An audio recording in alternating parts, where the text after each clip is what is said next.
जय हिंद। इसके पहले वाला वीडियो में हम आपको पढ़ा दिए थे वास्ट डिफेंस तक, यानी कि शुक्रवाहिनी तक पढ़ा दिए थे। आज बढ़ेंगे हम लोग इसमें आगे। कहा कि पुरुष जनन अंग में ना बहुत तरह का अंग भाग लेते हैं। पुरुष जनन तंत्र में बहुत तरह का अंग भाग लेते हैं, जिसमें सहायक अंग और जनन अंग भाग लिए थे। तो सहायक अंग में जनन अंग में हम पढ़ रहे थे आगे, तो उसी में आता है आपका मूत्र मार्ग। मूत्र मार्ग का मतलब पेशाब निकलने वाला रास्ता, ठीक, उसे मूत्र मार्ग कहा जाता है। देखिए कहा कि जो मूत्र मार्ग होता है ना, वो जनन अंग में क्या सहायता करता है। तो मूत्र मार्ग जो होता है ना, वो शुक्राणु निकलने वाले नली के जस्ट साइड से निकलता है। आइए देखते हैं क्या कहता है। कह रहे कि देखिए मूत्र मार्ग जो होता है ना, मूत्र मार्ग वह मूत्राशय से निकलने वाली मार्ग का निर्माण करते हैं। कहा कि देखिए मूत्र मार्ग जो होती है ना, मूत्राशय से निकलने वाली एक नली का निर्माण करती है।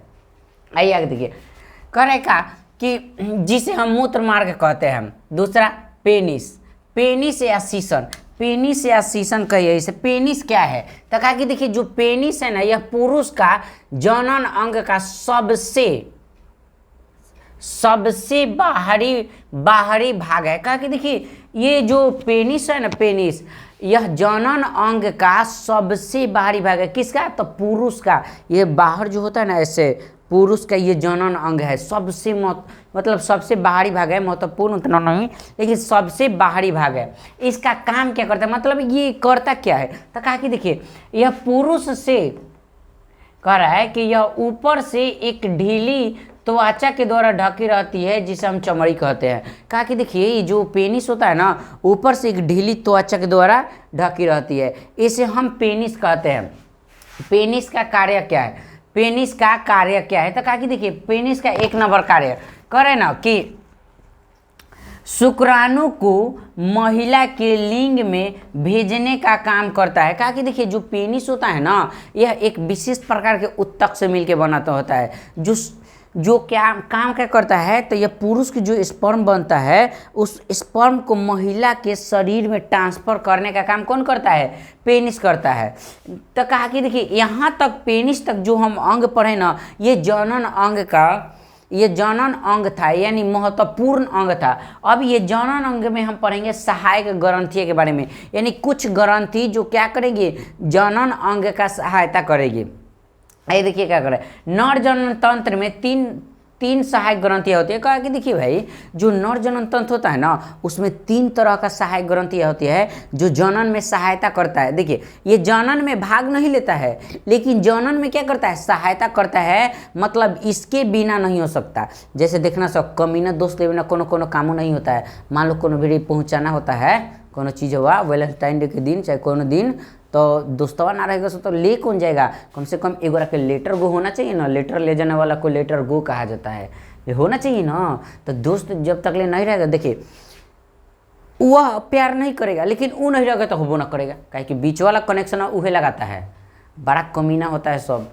बढ़िया दोस्त कभी मत बनाना सा, तब तुम्हारे वाली को ही पटा के लेके भाग जाएगा चुट्टा। वो कहा कि देखिए क्या होता है सहायक ग्रंथिया में। देखिए सहायक ग्रंथिया में कौन कौन से अंग आता है, तो कहा कि देखिए पहला अंग आता है लाभदायक पुटिका या शुक्राशय ग्रंथिया। कहा कि देखिए इसमें लाभदायक पुटिका या उसी को कहते हैं शुक्राशय ग्रंथिया, यानी शुक्राशय का मतलब शुक्राणु को अस्थिर रखने वाला एक ग्रंथि होता है, जिसे शुक्राशय ग्रंथि कहते हैं। एक और काम का होता है, देखिए क्या करे कि देखिए यह मूत्राशय के पीछे होती है, जिसकी संख्या 2 होती है। कहा कि देख भाई साहब, ये जो सहायक जो ये शुक्राशय ग्रंथियाँ होती है ना, शुक्राशय ग्रंथियाँ ये मूत्राशय के पीछे होता है।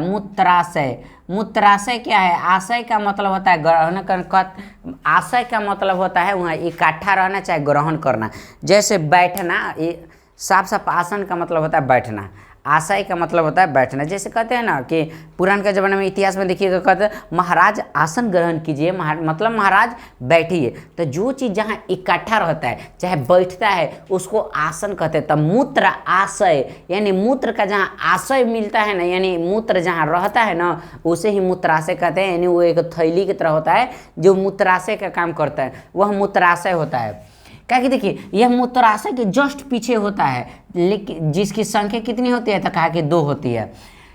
करें कि यह उस द्रव का निर्माण करता है जो आंशिक रूप से शुक्राणु का निर्माण करता है। क्या कि देखिए ये जो मूत्राशय के पीछे पाए जाने वाला शुक्राशय ग्रंथि है ना, वो उस पानी का निर्माण करता है, यानी उस लिक्विड का निर्माण करता है जो वास्तव में शुक्राणु के निर्माण में भाग लेता है।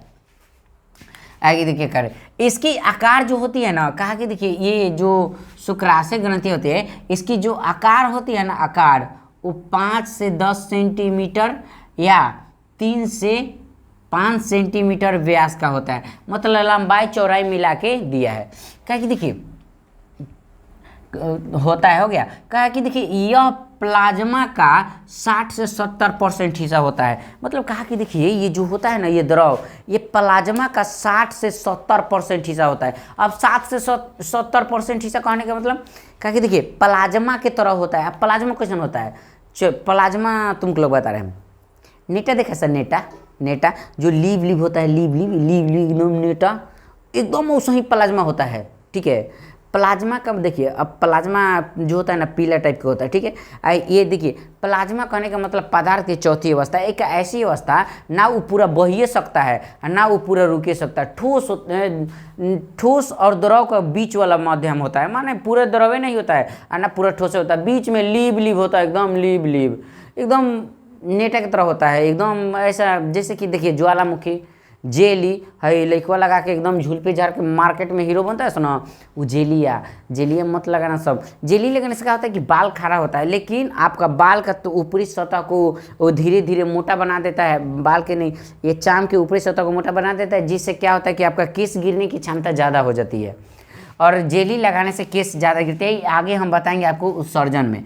क्या कि देखिए यह शुक्राणु को कठोर बनाता है। क्या कि देखिए ये जो पानी निकलता है ना किसी भी पुरुष के शरीर से, जो पानी निकलता है ना पुरुष के शरीर से, यानी द्रव प्लाज्मा की तरह गाढ़ा द्रव निकलता है, थोड़ा पीला टाइप के, तो देखिए वह क्या करता है कि यह शुक्राणु को कठोर बनाता है। क्योंकि वह निकलता है ना तो शुक्राणु को कठोर बनाता है।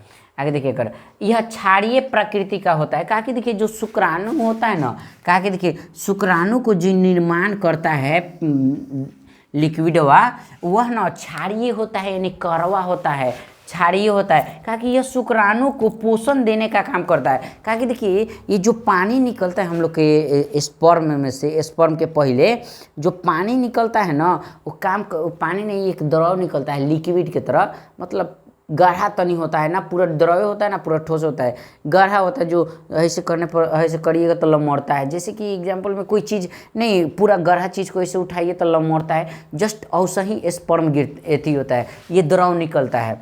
क्या कि देखिए यह शुक्राणु कह रहा है कि यह शुक्राणु को पोषण देने का काम करता है। इसी पर निर्भर करता है कि किसी लड़का का शुक्राणु कितना मजबूत होगा और कितना कमज़ोर होगा। अगर मान लीजिए कि यह द्रव अगर कमज़ोर बने ना तो लड़का का स्पर्म कमज़ोर बनेगा, उसमें तो स्पर्म बनेगा लेकिन वह जनन नहीं कर पाएगा। क्यों? क्योंकि स्पर्म को पर्याप्त तो भोजन ही नहीं मिलेगा। जैसे देखिए यहाँ पे करे कि देखिए ये स्पर्म को क्या क्या देता है, फ्रूक्टोज देता है। फ्रूक्टोज जो होता है ना वो सबसे मीठा पदार्थ होता है। मीठ चीज़ 3 प्रकार का होता है, एक होता है फ्रूक्टोज, एक होता है सुक्रोज और एक होता है ग्लूकोज। फ्रूक्टोज जो होता है ना बहुत मीठा होता है, बहुत मीठा होता है। जैसे मध का मतलब शहद मधुमक्खिया का जो रस निकलता है ना शहद, उसमें फ्रूक्टोज होता है। इसके अलावा 2 रुपये वाला आइसक्रीम खाया सर, 2 रुपये वाला आइसक्रीम देखिएगा, 2 रुपये लगे पहले मार्केट हम लोग के गांव में बेचने आता है देहात में, 2 रुपये वाला आइसक्रीम जो खाली बर्फ़ होता है, बर्फ़ों में ऐसे रस चूसिएगा ना तो लास्ट में खाली बर्फ़ा बच जाता है, वो बर्फ़ा मीठ नहीं लगता है। क्यों? क्योंकि उसका जो फ्रूक्टोज था ना यानी मीठ लगने वाला, आप उसको चाप गए हैं यानी चूस गए हैं। कहाँ से मिलेगा मिस? किसी भी चीज़ को चूस जाइए तो उसमें का रस निकल जाता है। तो देखिएगा देहात में हम लोग यही करते थे, क्या करते थे, घरे से एगो बाल चुरा लेंगे लोग, बाल बगली में ले जाके बाल दे देंगे, कहीं दो हो एगो आइसक्रीम दीजिए। तो देखिए क्या कि देखिए ये फ्रूक्टोज होता है, यानी कि यह जो होता है ना मीठा होता है। इसलिए जो स्पर्म होता है ना, स्पर्म को अगर कोई लड़का होता है कि बर्बाद कर देता है। स्पर्म जब किसी स्थान पर गिर जाता है ना तो वहाँ पे चींटी लग जाता है, क्योंकि स्पर्म में मिठास होता है, स्पर्म में चींटी लग जाता है। ठीक है। आगे देखिए क्या करे साथ में उसमें प्रोटीन पाया जाता है तथा अन्य रासायनिक पदार्थ पाए जाते हैं।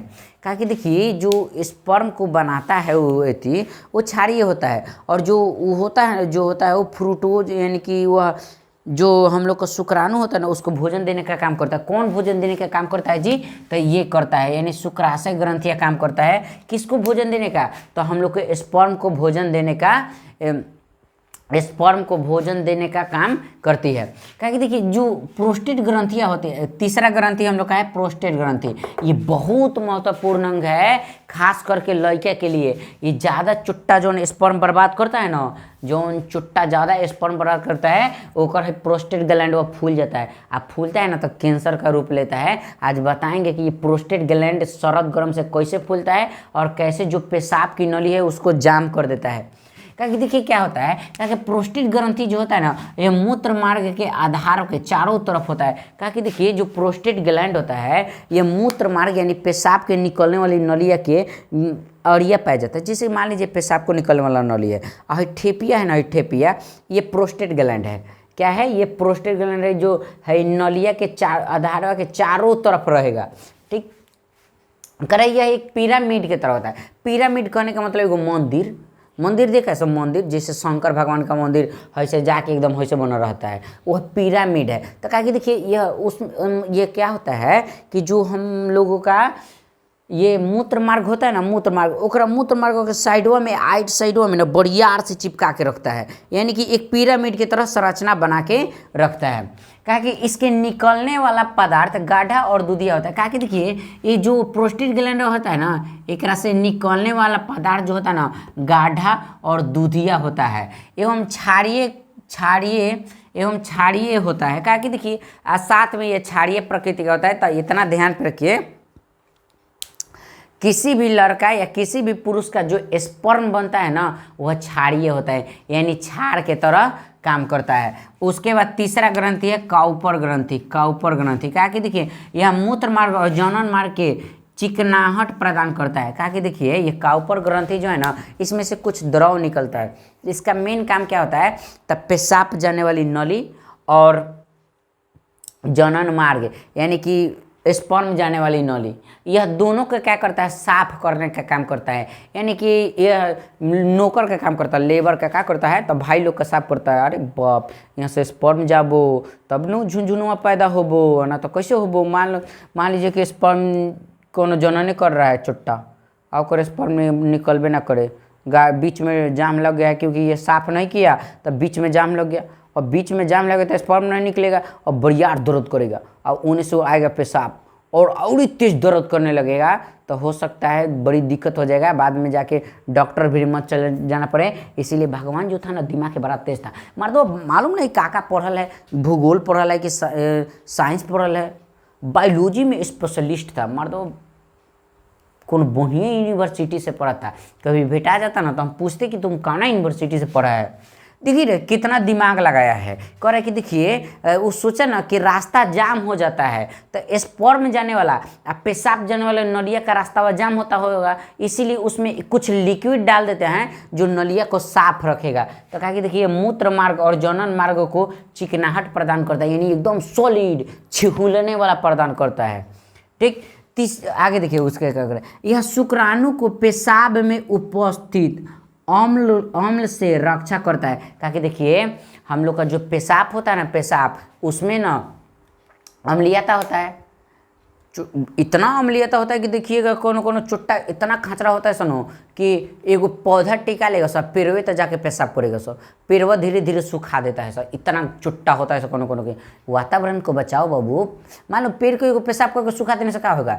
उस समय जब शुरू में पेशाब करेगा तो खूब हरी आता है और वही पर जाके लगातार करेगा ना धीरे धीरे उझड़ जाता है। क्यों? क्योंकि उसमें अम्ल की मात्रा ज़्यादा होता है। कोई भी चीज़ में अम्ल ज़्यादा डालिए तो धीरे धीरे उसको गलाने लगता है। जैसे तेजाब, देखिए तेजाब अगर किसी के फेस पर फेंक दिया जाए ना तो गला देता है एकदम। आप देखिएगा फिल्मिया में चुट्टा कहता से ना कि अगर ते हमरा के प्रपोज नहीं की ना तो तेजाब से तुमको नहवा देंगे। चुट्टा प्रपोज कराता है सब बाबू, याद रखना। बड़ियारी रिश्ता ना भले रिश्ता होता है लेकिन वो रिश्ता नहीं कहाएगा। एक तरह से समझिए तो बरियारी रिश्ता जोड़ने से क्या फ़ायदा कि आपको कोई सुख ही ना मिले। तो बरियारी रिश्ता नहीं करना है। कहते हैं ना कि जब वक्त ख़राब होता है ना, जब वक्त ख़राब होता है तो सुकून देने वाला चीज़ भी दर्द दे जाता है। तो याद रखिएगा बाबू, आपका वक्त बढ़िया है ना तो सनम तेरी कसम वो तेरा साथ रहेगी। आज जिस दिन वक्त ख़राब हुआ उस दिन लतिया के चल जाएगी। आज जिस दिन लतिया दी ना, तुमको गारंटी देते हैं कि तुम अपना ज़िंदगी बर्बाद कर लेगा।